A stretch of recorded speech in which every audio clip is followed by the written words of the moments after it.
ẹ kú dédé àsìkò yìí ní gbogbo ibi tẹ́ bá ti láǹfọ̀dé láti máa gbọ́ mi tó bá fẹ́ dàbí everybody ó gbọ́dọ̀ máa ronú bí everybody mo ní ìròyìn ayọ̀ kan fún yín lákọ̀ọ́kọ́ ẹ wò fọ́nrán yìí.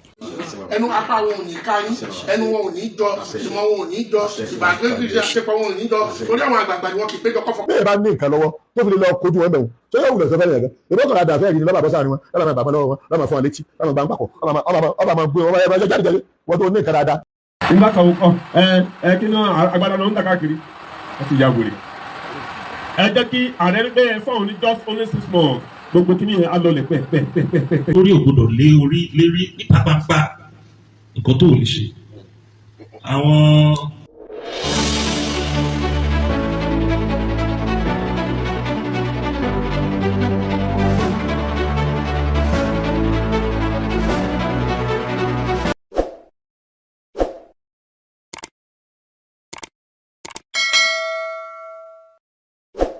ọ̀tẹ̀ ló ń jẹ́ ìlú ń pè ọ́ kò sẹ́ni tí ò lórúkọ tiẹ̀ àti wípé ọmọ kì í gọ̀ títí sẹ́ẹ̀ kó gbàgbé orúkọ ara rẹ̀. ààfin tèmi ò nílò ìdánimọ̀ lọ́jà tó bá dọ́jà báyìí wọ́n á mọ̀ bó dọ́jà ni èmi tí ń tòótọ́ Samuel Owóyẹmí fẹ́lẹ́fẹ́lẹ́ láyé lórúkọ mi fẹ́lẹ́ ní gbogbo èèyàn mọ̀ mí sí èmi náà kọ́ Ọlọ́run ọba òkè ló fún mi ṣe ní gbogbo ìgbà. àwọn fọ́nrán tí mo mú wáyé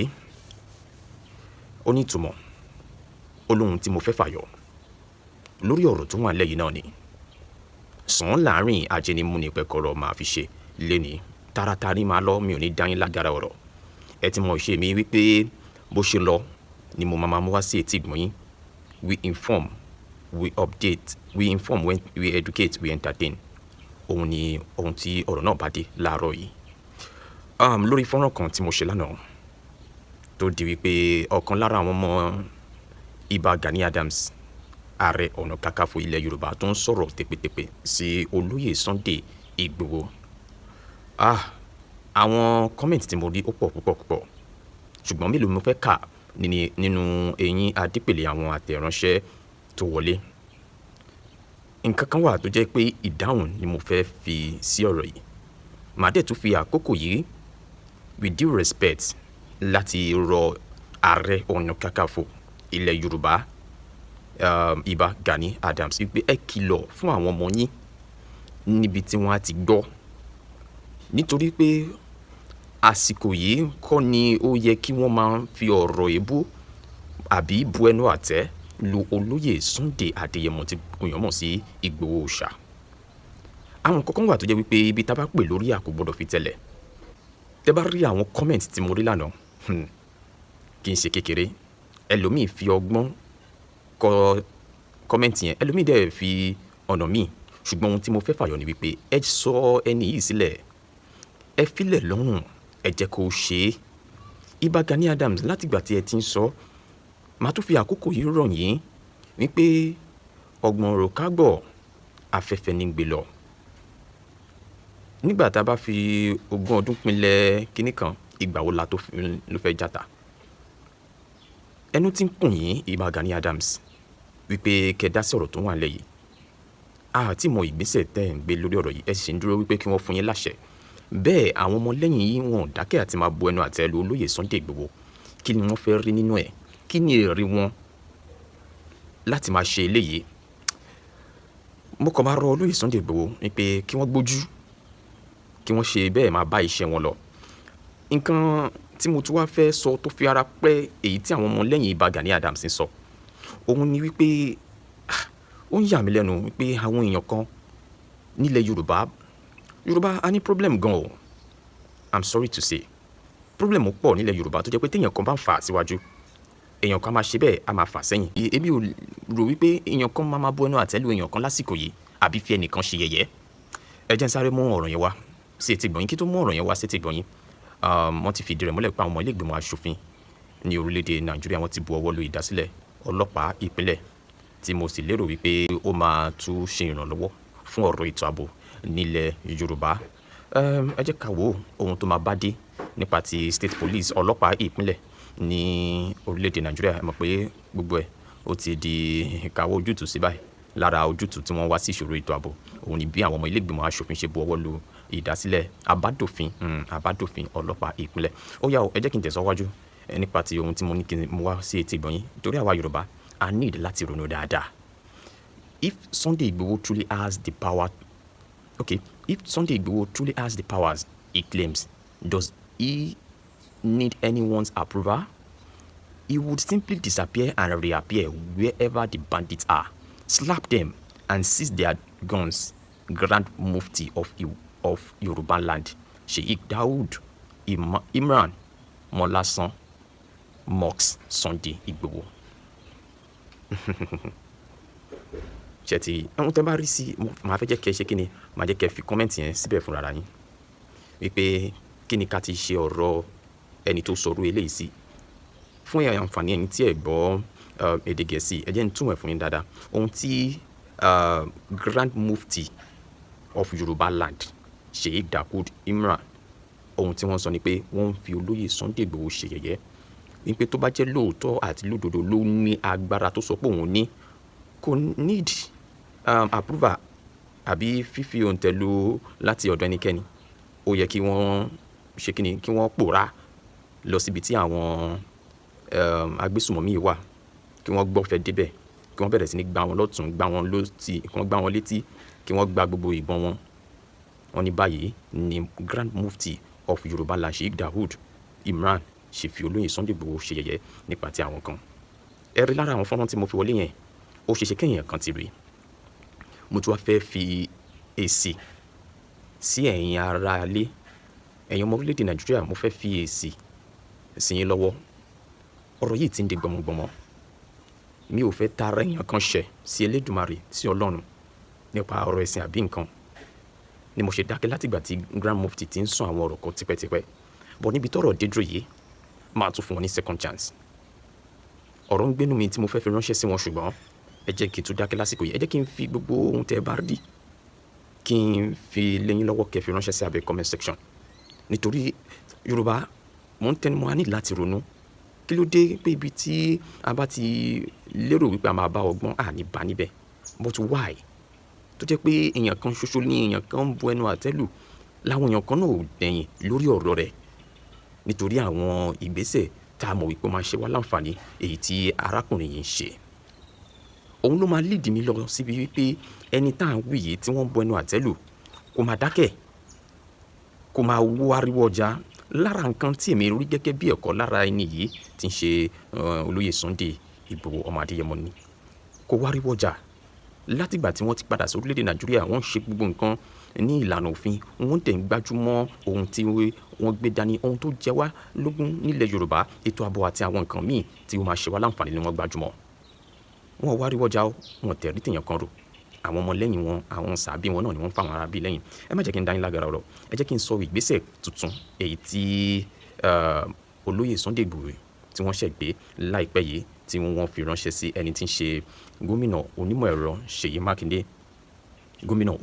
Mákindé lórí nǹkan tó wà lẹ́yìn náà ni. Ẹ jẹ́ n wá sí etí gbọ̀nyìn. Just in, Sunday Igboho proposes statewide school security development following Orire kidnap. Seek Oyo government collaboration. Ireku Security Network expressed deep sympathy with the good people of Oyo State, particularly the families of victims, school administrators, and the entire Orire community over the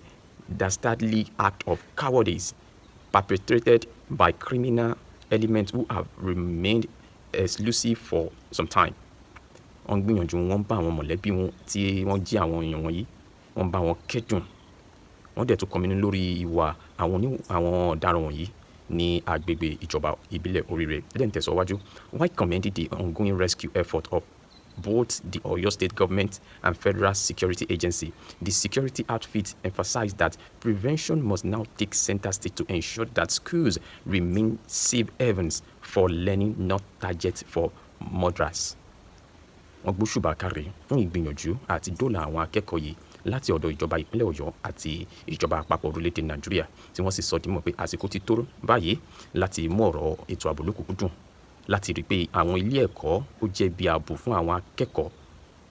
Ẹ jẹ́ n tẹ̀síwájú. Our hearts are with the kidnapped children, their teachers and their families. We pray for their safe and speedy release. Beyond prayers and rescue operation, the time has come for proactive preventive measures that will make it possible for such incidents to recur in any part of Oyo State. Chief Adeyemo said. Ṣẹ́ngbọ́n,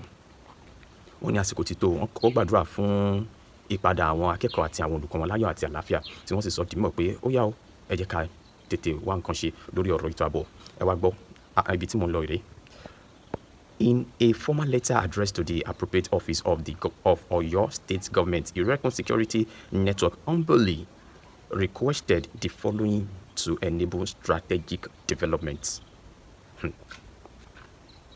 Ọ̀yá, wọ́n béèrè àwọn kankan fún ọ̀nà àbáyọ àti ìlànà kan tí wọ́n lè tún fi kún ìjọba ìpínlẹ̀ Ọ̀yọ́ lọ́wọ́ lórí ọ̀rọ̀ ètò ààbò ní àwọn ilé ẹ̀kọ́ lọ́lọ́kọ̀ òjọ̀kan ní ìpínlẹ̀ Ọ̀yọ́. Ẹ wá gbọ́, nǹkan àkọ́kọ́ ni wípé the names and numbers of all primary and secondary public schools within Oyo State. Orúkọ gbogbo àwọn ilé ẹ̀kọ́ ti girama àti ti alákọ̀ọ́bẹ̀rẹ̀ tó wà ní ìpínlẹ̀ Ọ̀yọ́, nǹkan àkọ́kọ́ tí wọ́n kọ́kọ́ béèrè nìyẹn o. Nǹkan ẹlẹ́ẹ̀kejì, the exact location of each listed primary and secondary school as identified. The exact location of each listed primary and secondary school as identified above. Ibi tí àwọn ilé ẹ̀kọ́ yìí wà gangan. Okay, ẹ jẹ́ kí n sáré kà fún yín tán. Chief Adeyemo explained that providing this data will enable Irekun Security Network to conduct comprehensive security mapping, threat assessment, and community liaison across every school environment. Wọ́n ní tí wọ́n bá lè pèsè gbogbo àwọn nǹkan wọ̀nyí fún àwọn, eléyà tún ṣèrànlọ́wọ́ fún ikọ̀ ẹ̀ṣọ́ ààbò Àmọ̀tẹ́kùn àbí ẹnumíyàgò Irekun láti ṣe ohun tó tọ́ àti ohun tó yẹ lórí ọ̀rọ̀ ètò ààbò bí wọ́n ṣe fẹ́ ran ìjọba ìpínlẹ̀ Ọ̀yọ́ lọ́wọ́. Irekun Security Network's plan, upon receipt of the request in form, is to ensure that at least 2 trained members of the outfit are stationed at each public school identified across Oyo State. Wọ́n ní èròǹgbà wọn ni wípé kí àwọn méjì lára àwọn ẹ̀ṣọ́ ààbò Irekun kí wọ́n wà ní àwọn ilé ẹ̀kọ́, wọ́n kéré tán lára wọn méjì kí wọ́n wà ní àwọn ilé ẹ̀kọ́ lọ́lọ́kọ̀ òjọ̀kan ní ìpínlẹ̀ Ọ̀yọ́ láti ṣe ààbò fún àwọn agbègbè tí ilé ẹ̀kọ́ yìí wà lọ́wọ́ àwọn ọkọlọ́run sí ẹ̀dá yìí. Ohun tí bẹ̀yẹn ń sọ nìyẹn. Ẹ kí n tẹ̀síwájú. To complement this woman development, Chief Adeyemo solely advised the Oyo State to consider the urgent need to erect perimeter fences around all public schools. He noted that fence perimeters will make surveillance easier, restrict unauthorized access, and enhance the effectiveness of security personnel stationed at the school. Time is of essence. Every day without preventive development expose our children and teachers to avoidable risks. With proper data and perimeter security, we can create a protective shed around every public school in Oyo State, he added. Oni Junaid Sanusi, legal advisor to Irekun Security Network. Àwọn tó kún yẹn mi ò ní dẹ̀. Ibi tí ọ̀rọ̀ dé dúró, òun nìyẹn. Irú ìgbésẹ̀ báyìí ni olóyè Sunday Adeyemo tí gbogbo èèyàn mọ̀ sí Sunday Igboho ṣàgbé láti rí i pé ọ̀nà kan rèé tèmi náà lè fi ṣe ìrànlọ́wọ́ fún ìjọba ìpínlẹ̀ Ọ̀yọ́ àti ìjọba. Ẹ fún mi láàyè láti fi àwọn ẹ̀ṣọ́ ààbò Irekun sí àwọn ilé ẹ̀kọ́ girama àti ilé ẹ̀kọ́ alákọ̀ọ́bẹ̀rẹ̀ primary and secondary school káàkiri ìpínlẹ̀ Ọ̀yọ́ nítorí ọ̀rọ̀ ètò ààbò lásìkò yìí ní àwọn apá abẹ́yẹn ó gbọ́dọ̀ múnádóko. Ìjọba nìkan ò dẹ̀ lè dá gbogbo àwọn nǹkan wọ̀nyí ṣe.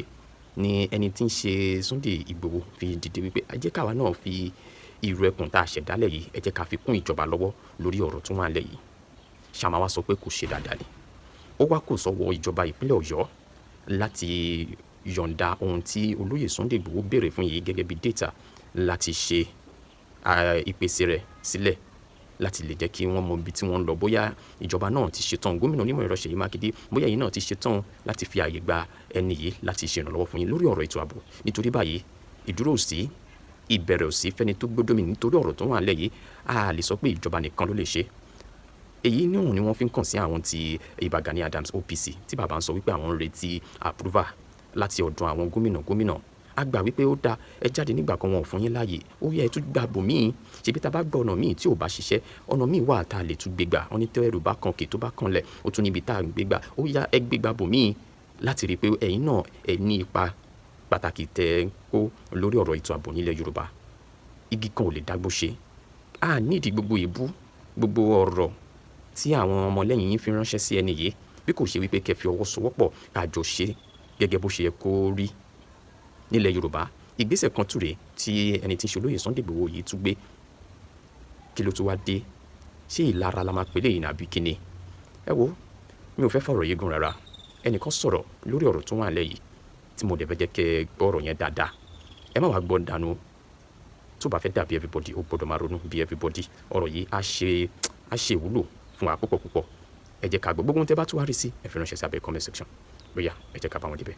Àní bọ́ sọ́wọ́ ajínigbé láṣẹ Èdùmàrè, Elédùmarè àwa ṣe kíni àgbèjà wájà. Lórí ọ̀rọ̀ ètò ààbò ni mo tún wá sọ̀rọ̀ lé lórí. Àwọn bàbá wa sọ pé tí náà bá tán láṣọ ẹ jẹ́ kí tán lè kanná. Mo máa sọ fún wa, màá ní ibi tẹ́ bá rìn mọ́ lẹ máa mọ̀ mọ́, ibi tẹ́ bá wádìí mọ́ lẹ máa ṣe kíni lẹ máa gbọ́ mọ́. Àwọn ìwádìí kéékèèké kan wà táwa ń ṣe lábẹ́lẹ̀, ó wá fi yé wa wípé ìṣòro tí Nàìjíríà ní ni ìṣòro kàbá. Gbogbo Nigerians tí wọ́n ní information náà mọ̀ pé there is what we call kàbá in Nigeria. So àwọn wo ni kàbá? Kí ni ìdí tí kàbá fi wà? Àti wípé àwọn kàbá yẹn ipa wo ni wọ́n ń kó nínú ìjọba Nàìjíríà? Ẹ̀yin ọmọ kóòtù òjìrè ẹ yá mi létí yín. Mi ò fẹ́ kẹ́ fara gbọ́rọ̀ yìí, mo fẹ́ kẹ́ bá mi follow ẹ̀. Tẹ́ bá ṣe ń gbọ́ báyìí kẹ́ máa ponder lórí ọ̀rọ̀ yìí. Kẹ́dẹ̀ máa pọ̀ sílé lórí. Àwọn kàbá mélòó ló wà ní Nàìjíríà? Báwo ni wọ́n ṣe àkóbá wo ni wọ́n ṣe fún àwọn aráàlú? Ṣé ní ilẹ̀ kóòtù òjìrè ṣé kàbá wà? Ṣé lọ́dọ̀ àwọn ọmọ Yíbò ṣé wọ́n ní kàbá? Ṣé ní òkè ọya lọ́run ṣé kàbá wà ńbẹ̀? Àbí ìbéèrè mi ni pé àwọn kàbá yẹn ti Nàìjíríà nìkan ni? Orúkọ tó ń jẹ́ Nàìjíríà àti ìlú tó ń jẹ́ Nàìjíríà náà ń ṣiṣẹ́ fún.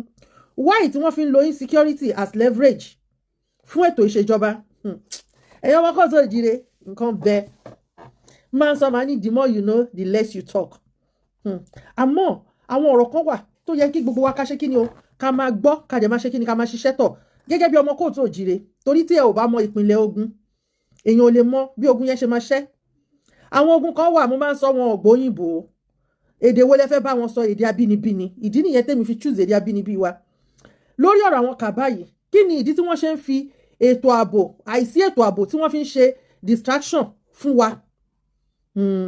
Kí ni ìdí tí wọ́n fi insecurity tí wọ́n fi ń ṣe kí ni tí wọ́n fi ń da ìlú láàmú?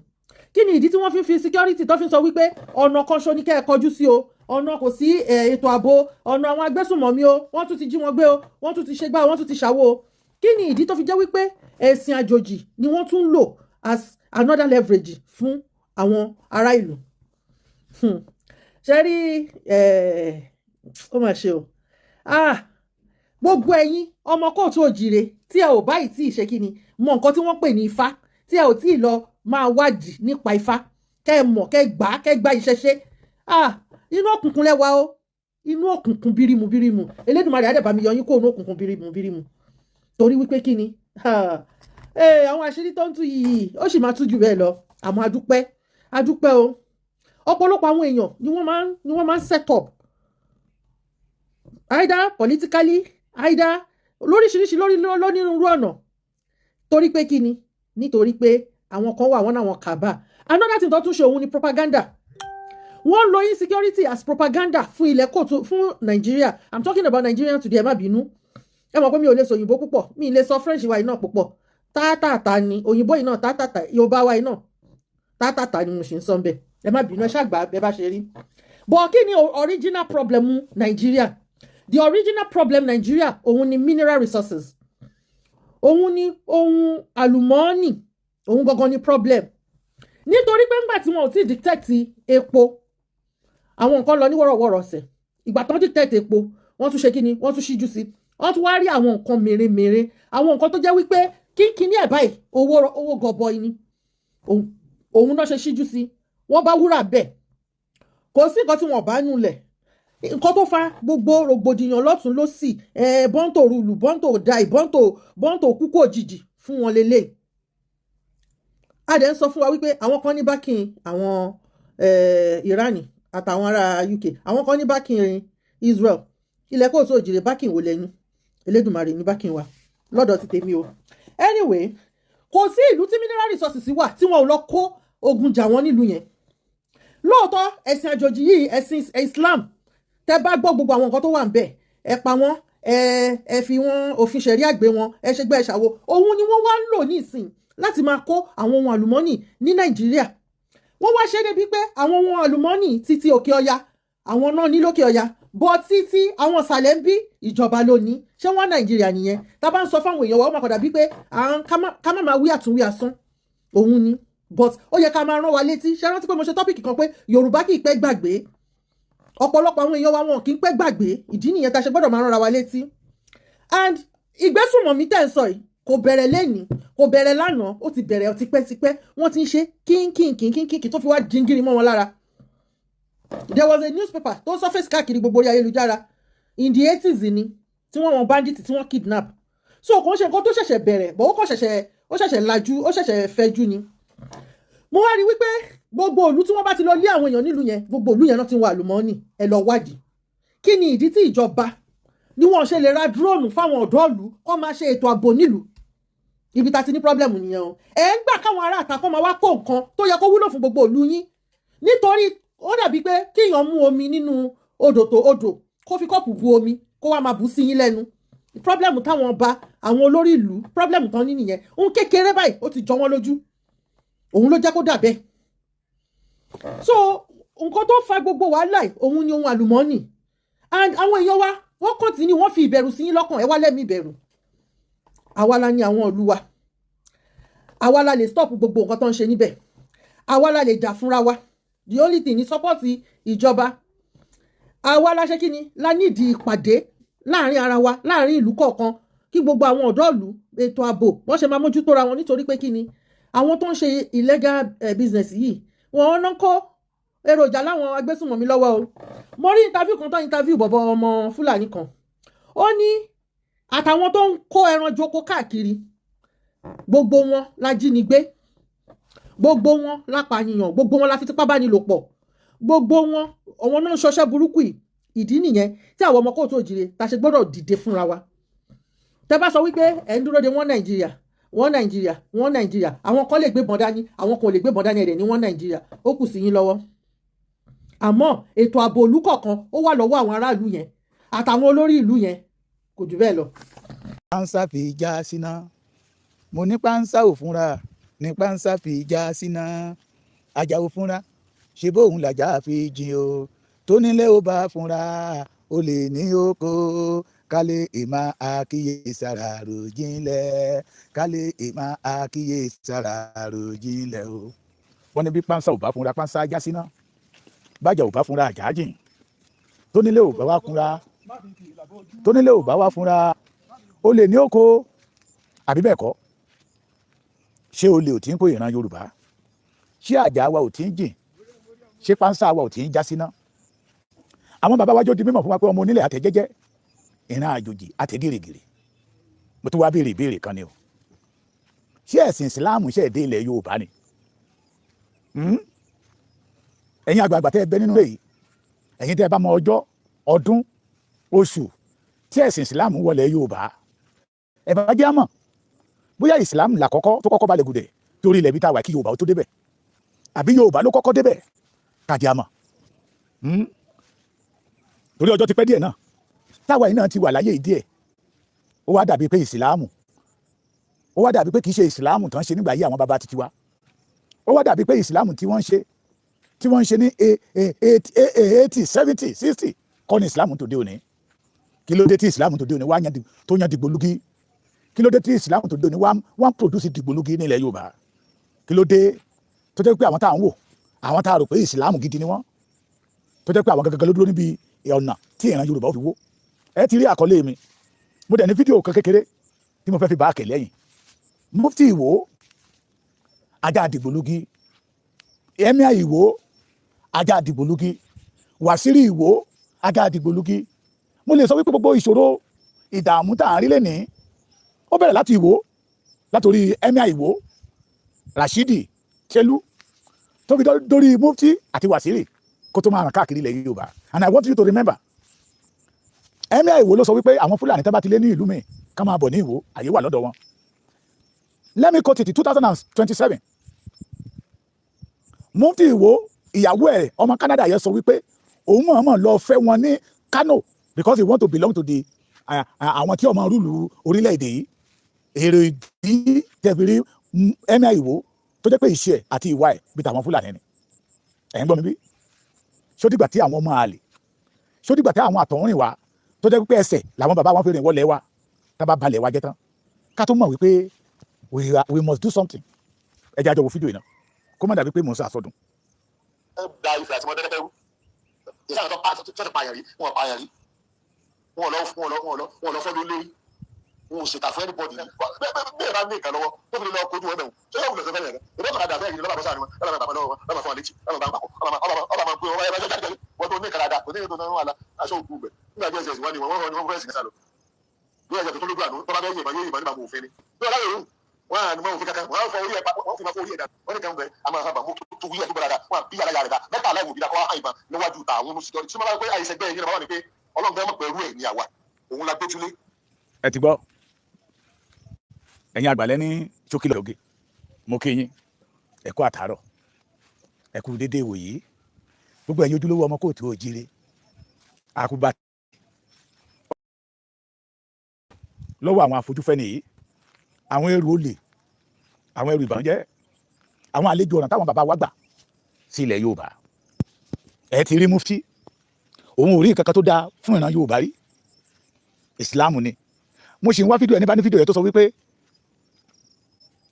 dandan àti dandan ni ìṣàrí àgbẹ̀dọ̀ fẹsẹ̀ múlẹ̀ nílẹ̀ Yorùbá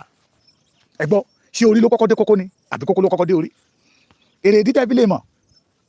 pé àwa àti àwọn bandit lájọ ń gbé mo ti sọ mo ní ọ̀pọ̀lọpọ̀ bandit lájọ ń gbé lájọ ń pàdé ara wọn kì í ṣe àwọn tó wà nínú igbó nìkan àwọn kan wà nílé tí wọ́n ń ṣílẹ̀kùn fún àwọn tó wà nínú igbó èrè ìdí tí gbogbo wa fi gbẹ́dọ̀ rí gẹ́gẹ́ bí ohun àìgbẹ́dọ̀ má ṣe ni èrè ìdí tí gbogbo wa fi gbẹ́dọ̀ rí gẹ́gẹ́ bí pé àwọn tó ń da ìlú rú yìí àwọn tó ń kégun pé ẹ̀pá àwọn tó fẹ́ sọ ohun tó dún Yorùbá nílẹ̀ ní tó fẹ́ sọ di ẹ̀sìn mọ́ wa lọ́wọ́ tó fẹ́ sọ di ìjà ẹ̀sìn tẹ́ bá dẹ̀ wádìí wọn dáadáa àwọn ọmọ àtọ̀rìn wa ní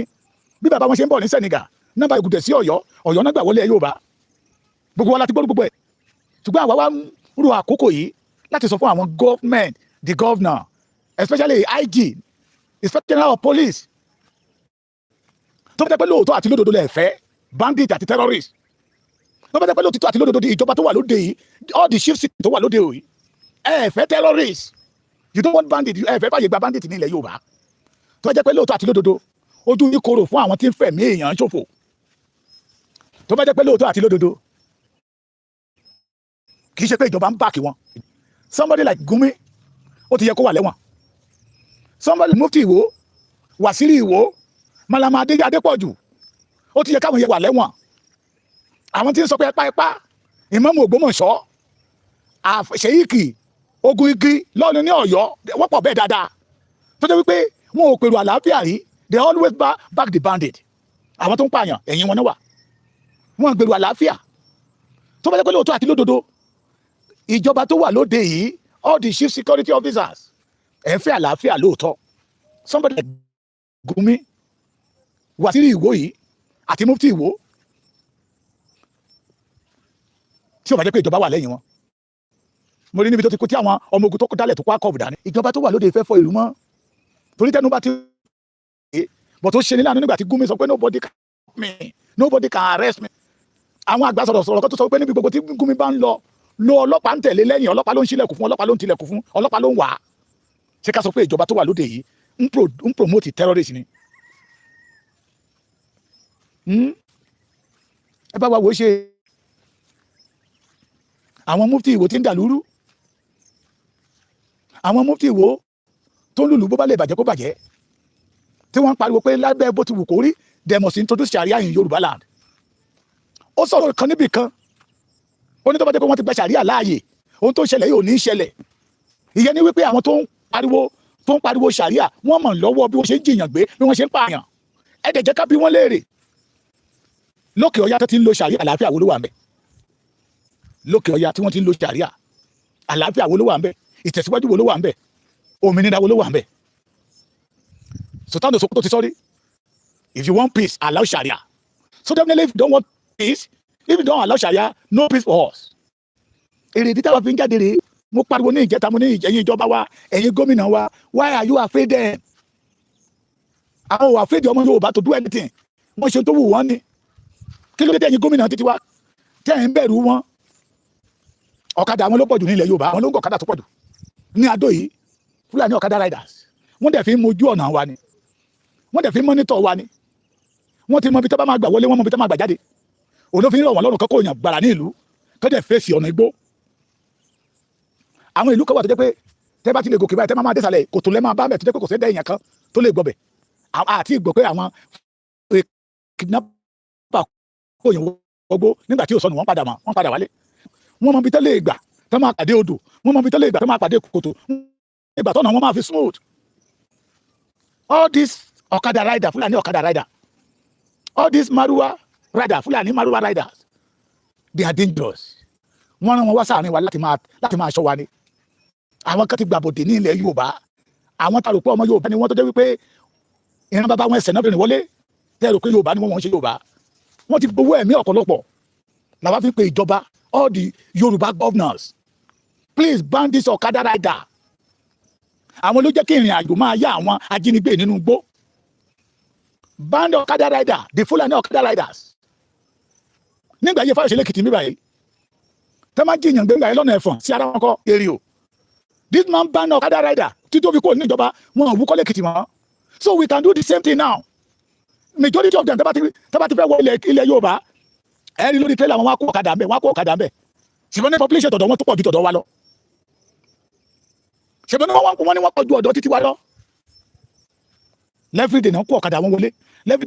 wọn wọlé kán bá lè rọ́ọ̀lù ọ̀fẹ́ àti ṣe wá ní jàmbá but àwọn ìjọba wa wò fúnra a tún sọ now this is time for you to ban Fúlàní ọ̀kadà rider in Yorùbá land èèyàn kẹ́pẹ́ mi ó ní I'm threatening peace we are threatening the peace of the nation we are threatening the peace of a nation ẹgbọ́ sóyìnbó yẹ kọ́ rẹ ti ṣá ṣé bí wọ́n ṣe ń pa wá ṣé olóhùn peace wa ṣé bí wọ́n ṣe ń jí ọmọ Yorùbá gbé ṣé olóhùn promote unity àbí the way they are kidnapping the Yorùbá people it is the one that promote the unity and peace of the nation ṣé bí wọ́n ṣe ń jí wa gbé tó ń jí ọmọ Yorùbá gbé tó ń adé ṣe fídíò tá a dú ọmọ Yorùbá tá tó ń dẹ̀ fídíò ẹ̀ sí ilẹ̀ Yorùbá ṣé ìyẹn ló mú ìrẹ́pọ̀ ló túbọ̀ jẹ́ kí ìrẹ́pọ̀ tó wà láàrin wa máa gúnrégé àbí àlàáfíà ẹni tó ń ṣekú pa wá àwọn tó ń jí wa lọ́mọ ìkókó gbé wọnú igbó ẹ pé iye ọjọ́ táwọn ọmọ ọdún méjì ti wà nínú igbó lẹ́nìí oòrùn márùn. torí tá a bá kọ̀ tá a bá sọ bí ìgbà tẹ́nìyàn mọ̀ tó ń dára ẹ̀ lóró ni kí àwọn tí a yàn gẹ́gẹ́ bí olórí tẹ́gbẹ́ mùsùlùmí òdodo báyìí kọ́ ní ẹ̀sìn Islam ṣe ń ṣe ní ilẹ̀ Yorùbá nígbà táwọn bàbá wa tán fún lórúkọ pé ẹ̀sìn àlàáfíà ẹ̀yin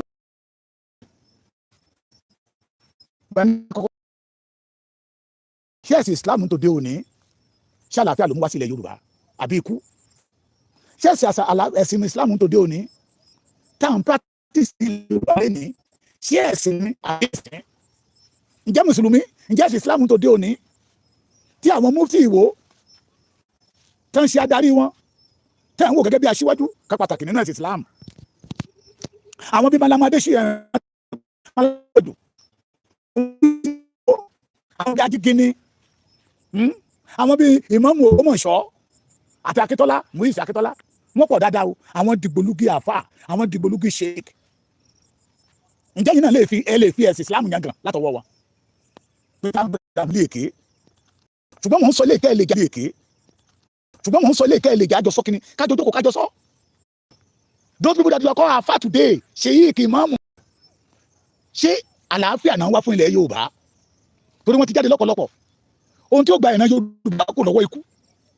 làwọn fi ń ṣe wáàsí ìjọba ò gbẹdọ̀ gbà láàyè ohun tí ó gba Yorùbá kò lọ́wọ́ ikú lọ́wọ́ ajínigbé èyí tí wọ́n rí pé ẹnu ọmọ Yorùbá ó fẹ́ kò most especially the ọ̀dọ́ the youth wọ́n wá wò pé ok tí a bá dákẹ́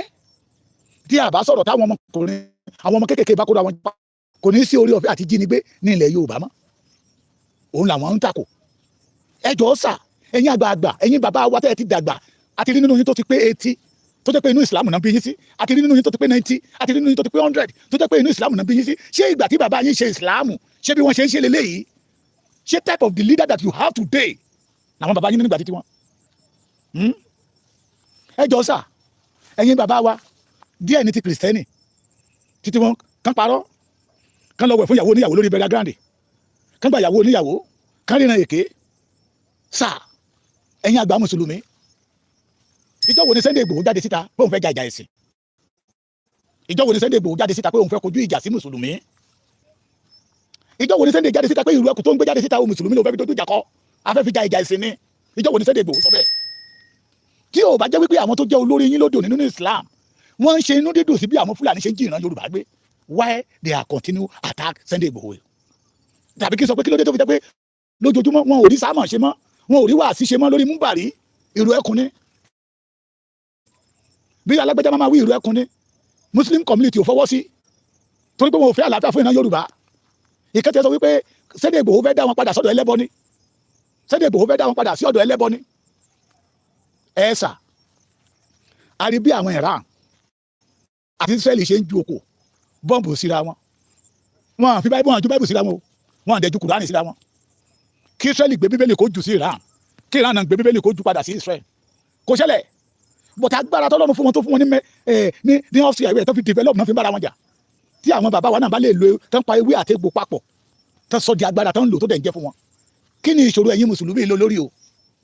ìjọ tó ti sọ wípé àápàná ẹlẹ́bọrẹ́ ni àápàná ẹlẹ́bọrẹ́ ni àápàná ẹlẹ́bọrẹ́ ni kàkà kẹ́ rí ní ẹlẹ́bọ parẹ́ ṣe ní náà wọ́n túbọ̀ ń tán tó ń mọ́lẹ̀ sí bí òrùn ọ̀sán yóò gùdẹ̀ ká tó wá rí mọ́ ilé Ìbàdàn ọ̀pọ̀lọpọ̀ lọ sí Ọ̀fà tí wọ́n rìn káàkiri ẹ̀yin àgbààgbà mùsùlùmí tó dé òní ni o.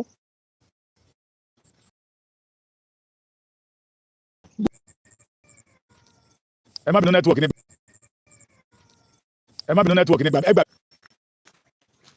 bóyá èmi ni mi ò rí pé ìlú ẹkùn tó máa dé yẹ kó kalẹ̀ ó fẹ́ fi ja ìjà ẹ̀sìn ni bóyá tẹ bá ní fídíò yẹn lè jẹ́ káwa kan mọ̀ ìlú ẹkùn tí Sunday Igboho lọ gbà pé èyí tẹ máa mọ̀ irú ẹni tí Mufti Ìwó jẹ́ pé kì í ṣara wọn ṣẹ́ẹ̀sì tó bá ní kẹ́pààyàn ṣẹ́ẹ̀sì àlàáfíà ni ṣẹ́ẹ̀sì tó bá ní kẹ́pààyàn ṣẹ́ẹ̀sì àlàáfíà ni àkókò tó yẹ kẹ́ dìde rèé káwọn èyí tó balẹ̀ yóò bàjẹ́ ìlú ẹkùn is for all of us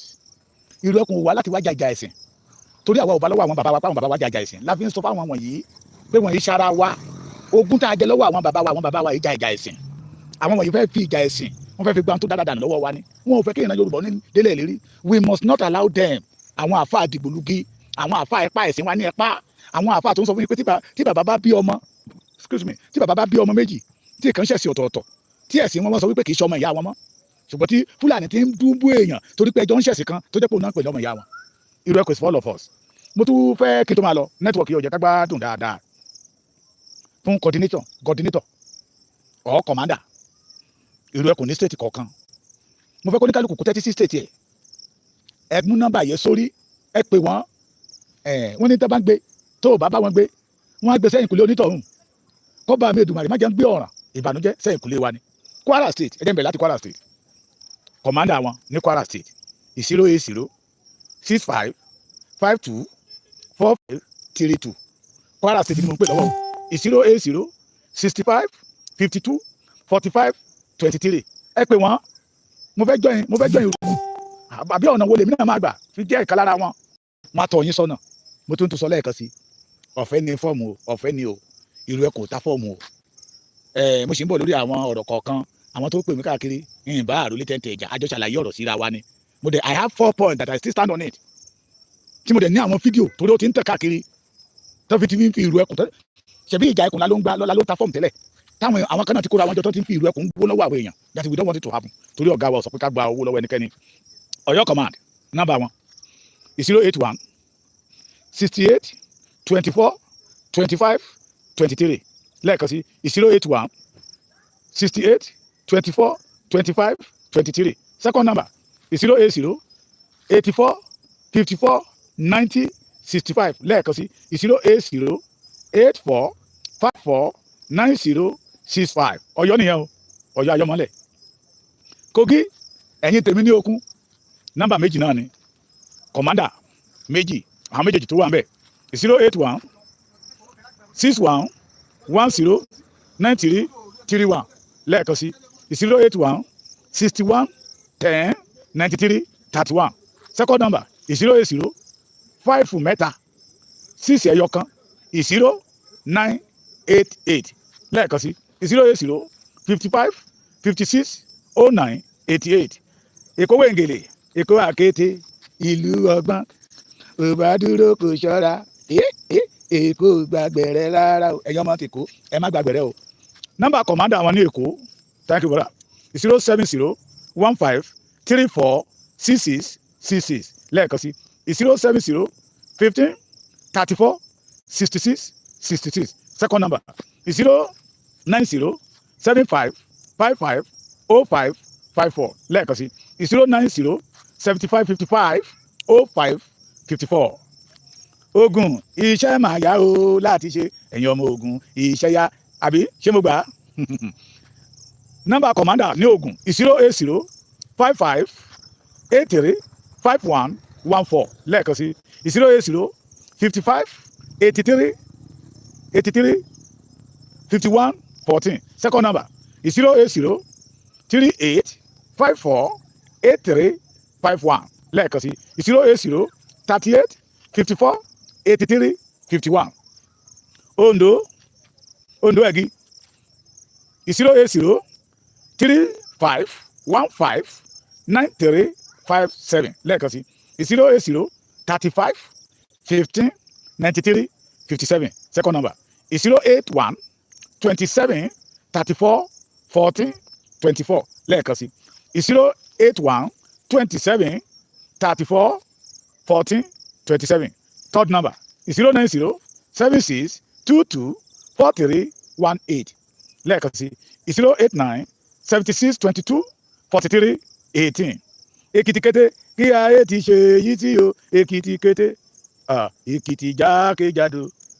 Èkìtì kété kí ayé ti ṣe èyí tí o Èkìtì kété mò ń bọ̀ ó disappear ni o á jáde ó gbẹ́dọ̀ jáde irọ́ ló pa irọ́ ni ìjọ disappear ó kàn déédéé disappear ni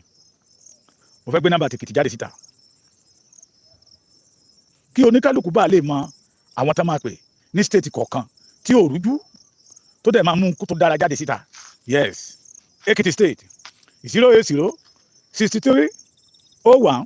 73 90 lẹ́ẹ̀kan sí 080 63 01 73 90 second number 080 62 14 33 32 lẹ́ẹ̀kan sí 080 62 14 33 20 32 ṣé mo ti pé Ògùn ẹ máa bá mi dáhùn ṣé mo ti pé Ògùn ó dà pé mo ti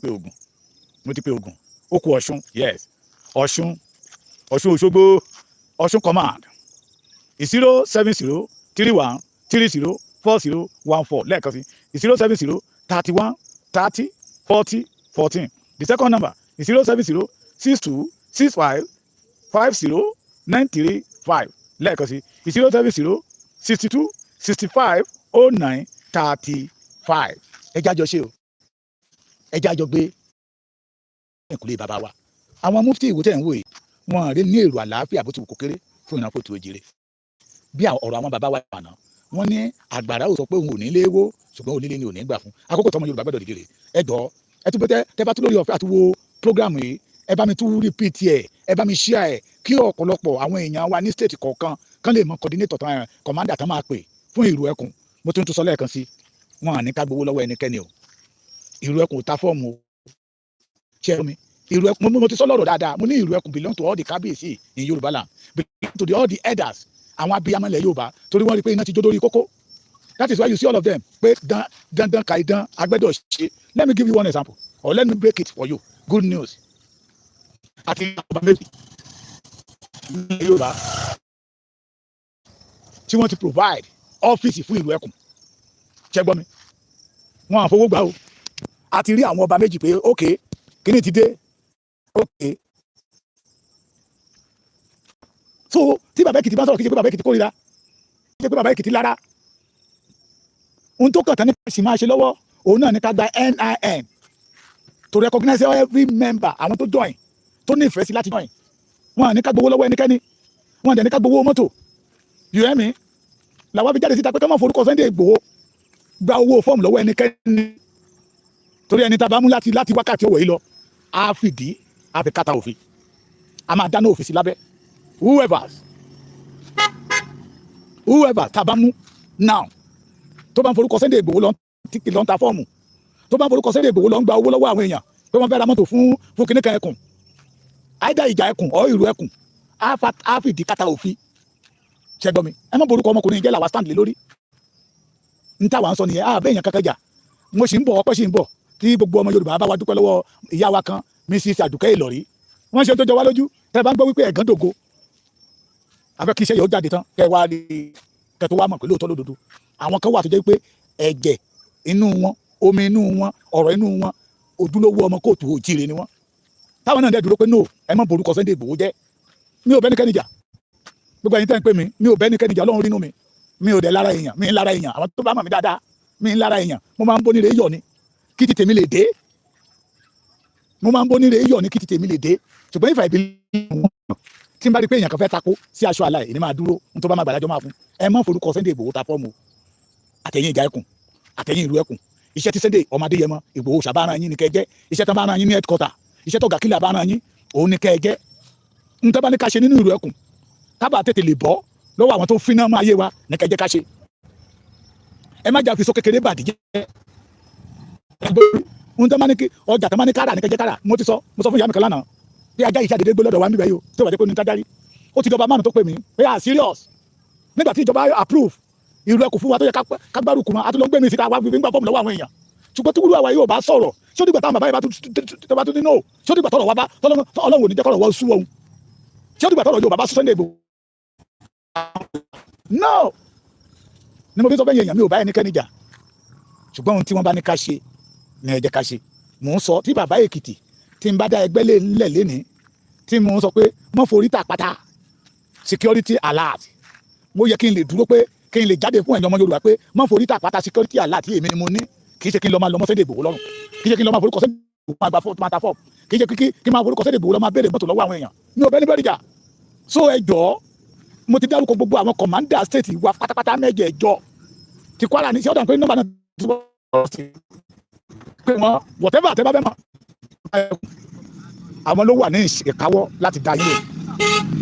lò ohunkóhun tó bá rú yín lójú kẹfẹ́ mọ̀ lórí ọ̀rọ̀ ìjà ẹkùn ìlú ẹkùn that belong to olóyè Sunday Adéyẹmọ Igboho Òòṣà that belong to all of us kájọ gbárùkù kájọ ṣe kíní kájọ gbé dìde torí pé àwọn tó wà nínú igbó tán rẹkẹ wa àwọn lójoojúmọ́ làwọn strategize bí àṣà ọlọ́pàá white so don't ever use Sunday Igboho to fake people please ibi tí wọ́n bá fẹ́ lẹ́mẹ̀ṣọ́ waṣọ ní kẹjẹ kó sọ ní obìnrin kẹ́ni jà one love thank you God bless you.